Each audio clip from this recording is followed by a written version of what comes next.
결국 항일 독립운동의 영웅 홍범도 장군의 흉상이 이전될 것으로 보입니다. 지난달 25일 육군 사관학교와 국방부가 교내에 있는 홍 장군 흉상을 이전하겠다고 밝혔는데요.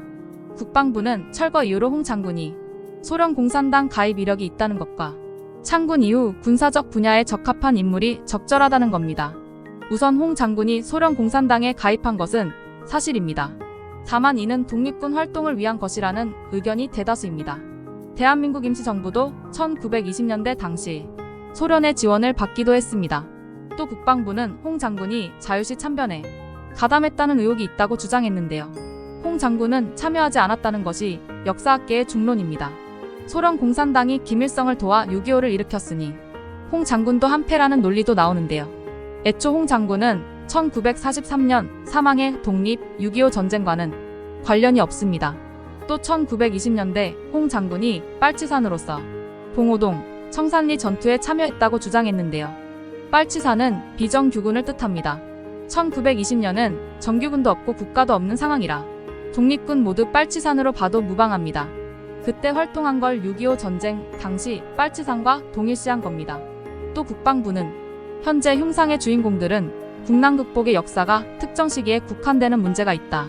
독립운동보다는 창군 이후 군사적 분야에 적합한 인물의 흉상을 비치하는 것이 적절하다고 주장했는데요. 이는 국군의 뿌리가 독립군 또는 광복군이 아니라 미 군정 당시 국방경비대라고 선언한 것과 같은 의미입니다. 2017년 육사는 뿌리가 이회영이 건립한 신흥무관학교임을 주장했던 전례가 있고 홍 장군에게 명예 졸업장을 수여하기도 했습니다.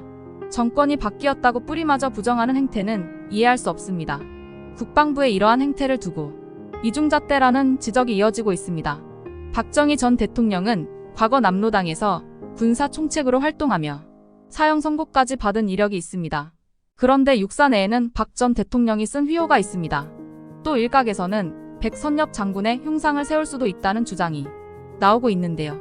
친일 반민족 행위자의 이름을 올린 백 장군의 흉상을 설치한다는 발상은 웃기지도 않습니다. 다만 이는 검토하고 있지 않는 것으로 보입니다. 정부는 이 같은 지적에 대해서 전향했기에 홍범도와는 비교가 불가하다는 취지의 발언을 했습니다. 윤 정부가 홍범도 지우기에 나선 이유는 무엇일까요? 첫 번째는 반공 이념몰이를 통한 친일부역 행위를 희석시키려는 것입니다. 친일부역 행위라는 원죄를 가리려면 독립운동의 역사를 인정하면 안 되기 때문입니다. 두 번째는 지지층 결집인데요. 내년 4월 총선을 앞두고 정부 여당이 이념, 역사 등을 전면에 내세요. 지지층을 다지기 위한 포석이라는 해석이 나옵니다. 최근 며칠간 윤 대통령은 연일 이념을 언급하면서 강경한 발언을 쏟아내고 있는데요.